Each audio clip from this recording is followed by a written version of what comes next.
Hello student. स्वागत है आप सभी का हमारे इस यूट्यूब चैनल जिसका नाम है RSD ऑनलाइन क्लासेस। इस क्लास में आज मैं आप लोगों के साथ छत्तीसगढ़ माध्यमिक शिक्षा मंडल रायपुर द्वारा दिए गए मासिक असाइनमेंट नंबर 5 जिसका शैक्षणिक सत्र है 2021-22 जो माह दिसंबर का है, कक्षा है 12वीं और विषय रसायन शास्त्र के असाइनमेंट के सॉल्यूशन आप लोगों के साथ शेयर कर रही हूँ। तो आइए बढ़ते हैं। प्रश्न पहला कहता है निम्न अभिक्रिया को पूर्ण करके अभिक्रिया का नाम लिखिए। यहाँ पर दिया हुआ है CH3Br प्लस AgF। यहाँ पर रिएक्शन होगी। यहाँ पर हैलाइड जो होते हैं वो एक दूसरे से एक्सचेंज हो जाते हैं। तो यहाँ पर बनता है ये अभिक्रिया एक्चुअल में स्वार्ट्स अभिक्रिया कहलाती है, जिसमें हैलोजन सिल्वर फ्लोराइड का ही जो है वो रिएक्शन होता है, जिसमें मेथिल ब्रोमाइड पर सिल्वर फ्लोराइड की रिएक्शन पर फ्लोरोमीथेन का निर्माण होता है और सिल्वर ब्रोमाइड जो है वो हमको प्राप्त होता है। यह अभिक्रिया पूछी गई है तो ये है स्वार्ट्स अभिक्रिया। प्रश्न दूसरा है रैसिमिक मिश्रण क्या है, एक उदाहरण दीजिए। रैसिमिक मिश्रण क्या होता है? प्रकाशिक समावयवता दर्शाने वाले यौगिकों के दो प्रतिबिंब रूपों को समान अनुपात में मिलाने से प्राप्त मिश्रण को रैसिमिक मिश्रण कहते हैं।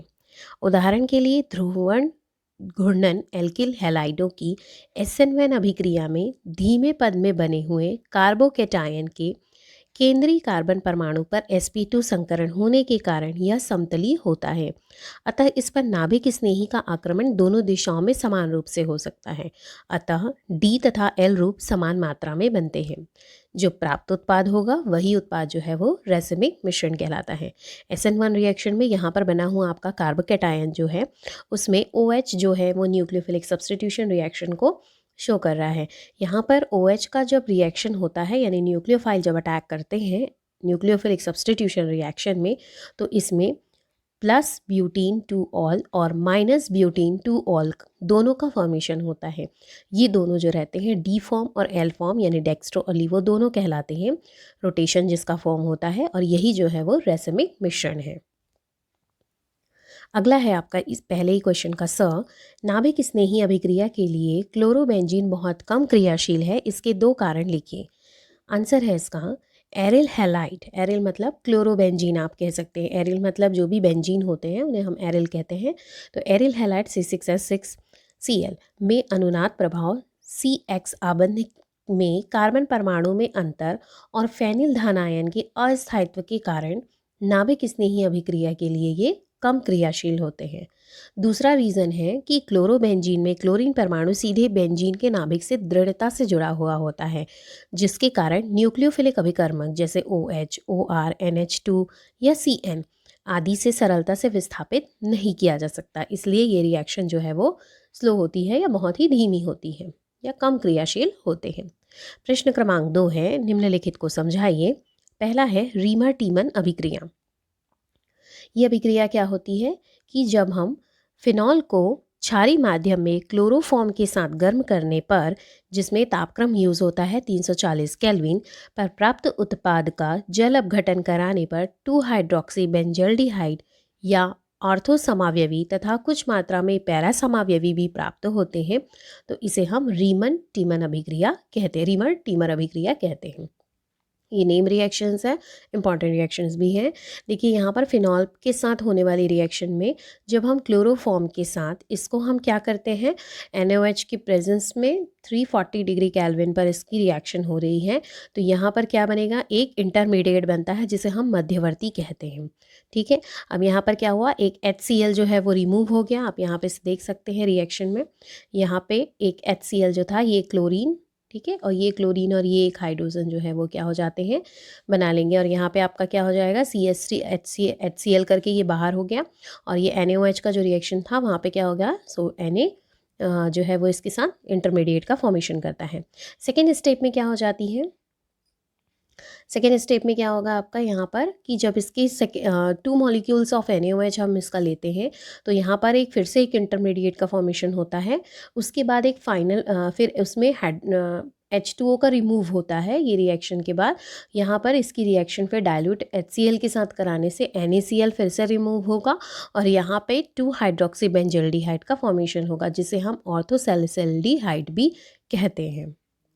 अगला सेकंड नंबर है एनीसॉल का हैलोजिनीकरण। एनीसॉल क्या है यहाँ पर? एनीसॉल होता है C6H5OCH3। ठीक है, इसका ब्रोमीन के साथ रिएक्शन कराने पर ऑर्थोब्रोमो एनीसॉल और पैराब्रोमो एनीसॉल है वो प्राप्त होता है। हैलोजिनीकरण आप किसी भी रिएक्शन पे करा सकते हैं। हैलोजिनीकरण में आप क्लोरीन, ब्रोमीन, फ्लोरीन कुछ भी ले सकते हैं। फिर नेक्स्ट है आपका तृतीयक एल्कोहल का निर्जलन या निर्जलीकरण। तो यहाँ पर आप टर्शरी ब्यूटिल एल्कोहल लेंगे तो यहाँ पर इसका 20% H2SO4 के साथ 358 डिग्री सेल्सियस टेम्परेचर पर इसको रिएक्ट कराने पर या इसको गर्म करने पर आपको यहाँ पर आइसोब्यूटीन यानी एल्कीन का जो है वो फॉर्मेशन होता है और H2O जो है वो बाई प्रोडक्ट के फॉर्म में बाहर होते हैं। क्वेश्चन 3 है इसमें, निम्नलिखित की क्रियाविधि की व्याख्या कीजिए। यहाँ पर आपको रिएक्शन दिया हुआ है 2 मॉलिक्यूल्स ऑफ एथाइल एल्कोहल।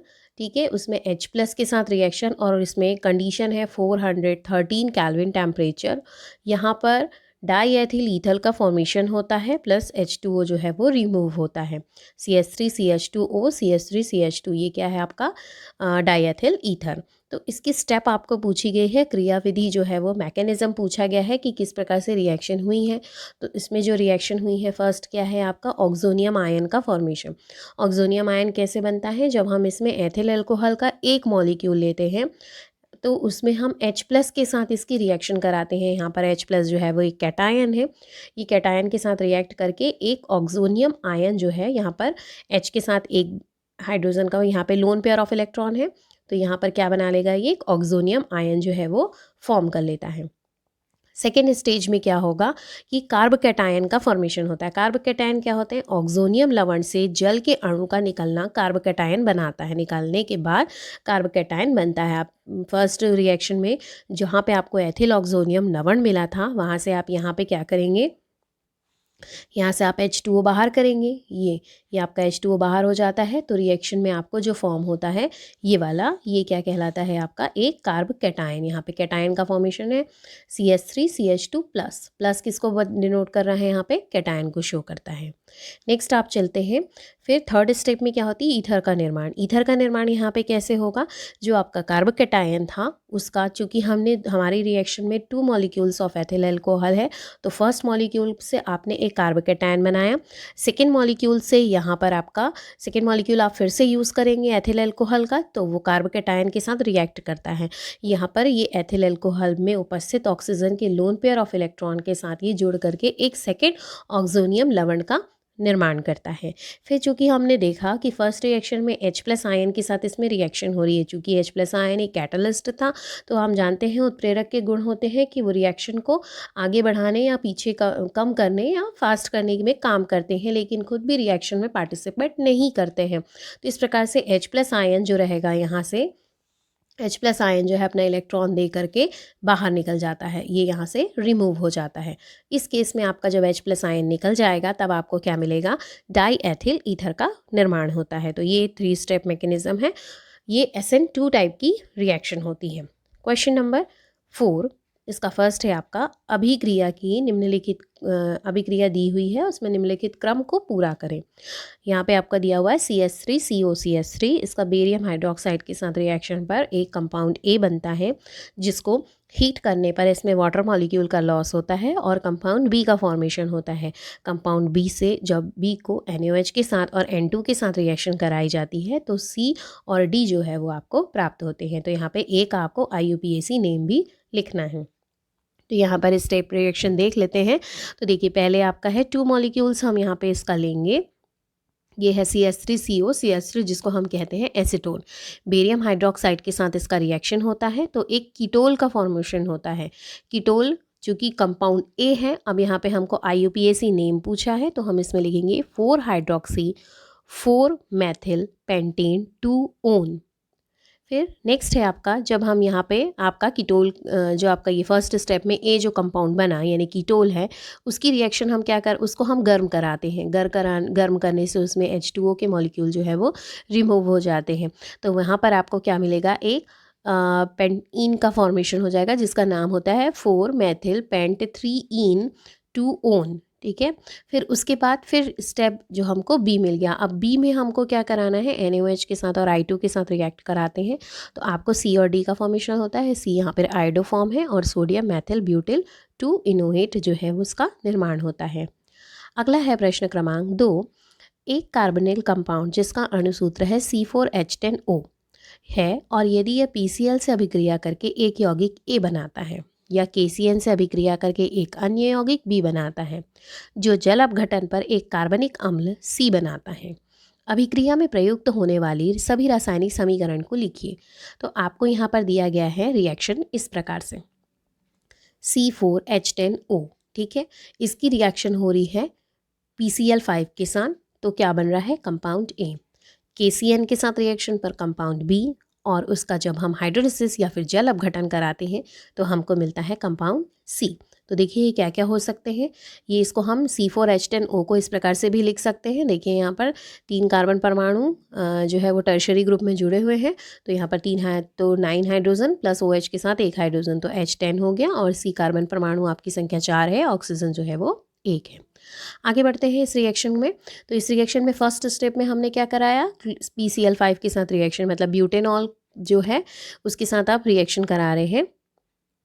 तो ब्यूटेनॉल के साथ जो रिएक्शन है यहाँ पर आप लिख सकते हैं, इसको मैंने नहीं लिखा है, C4H10O, C4H10O यहाँ पर अगर आप चाहे तो इसको नहीं भी लिखेंगे तो ब्यूटेनॉल भी लिखेंगे तो भी चल जाएगा, लेकिन अगर C4H10O यहाँ पे आपको लिखना होगा। तो यहाँ पर फिर नेक्स्ट इसकी PCl5 के साथ आप रिएक्शन कराते हैं तो 1 क्लोरो ब्यूटेन का फॉर्मेशन होता है जिसे हम और इसके अलावा बाई प्रोडक्ट HCl और POCl3 जो है वो बनते हैं, इसे हम कंपाउंड A कहेंगे। कंपाउंड A को KCN के साथ पोटेशियम साइनाइड के साथ रिएक्शन पर ब्यूटिल साइनाइड का फॉर्मेशन होगा, ठीक है। ये कंपाउंड B है और KCl जो है वो रिमूव होगा। थर्ड स्टेप में कहा गया था कि उसका हाइड्रोलिसिस यानी कि जल अपघटन कराया जाता है, तो वाटर मॉलिक्यूल जो रहते हैं उसके साथ रिएक्शन पर ये क्या देता है हमको, पेंटेन अमाइड जिसका फॉर्मूला होता है C5H11NO, ठीक है। इसको हम लिखेंगे CH3CCH3 whole twice C double bond O NH2, ठीक है। तो ये जो है वो क्या है, पेंटेन अमाइड, ठीक है। तो यहाँ पर आपका ये C कंपाउंड का फॉर्मेशन हो गया, तो ये आपकी रिएक्शन जो है वो यहाँ पे कंप्लीट होती है। इस प्रकार से हमारे असाइनमेंट के सॉल्यूशन कंप्लीट होते हैं। अगर आपको हमारे वीडियो पसंद आते हैं तो प्लीज़ हमारे वीडियोस को लाइक करिए, ज़्यादा से ज़्यादा शेयर करते रहिए, हमारे चैनल को सब्सक्राइब करना बिल्कुल ना भूलिए क्योंकि आपका सब्सक्रिप्शन ही हमारा मोटिवेशन होता है। Thank you so much.